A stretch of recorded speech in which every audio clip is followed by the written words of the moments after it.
few privileges for prisoners behind bars, but tonight Keiko Guerin tells us about a new one: condoms. It's one thing to get a soda from a vending machine, but a condom? I think it's kind of strange, to be honest. How about a free condom machine in a jail? In the next 5 years, you can expect to see more machines like these distributing condoms in California state prisons. It's an important public health intervention. Free condoms for California prisoners.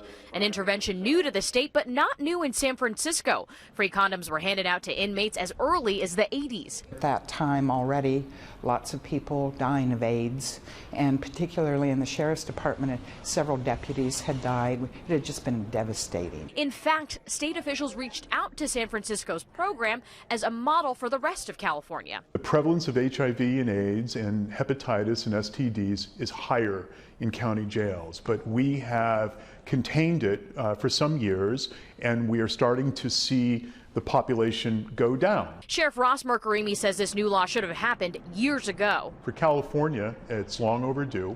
For the United States, it's way long overdue. But not everyone is sold. I'm definitely not comfortable with it being here. I don't believe that it's any way that we should have a reason to access it. Because of another law, inmates aren't allowed to have sex with one another, even if it's consensual. I think we have to be very careful about sending mixed messages to what is permissible and acceptable behavior. But the reality is, people do have, sexual intercourse in prison. And illegal or not, other inmates say it's better to acknowledge the reality instead of ignore it. It's better to be safe than not, right? I think it's good, to have it, for those, who prefer to use it.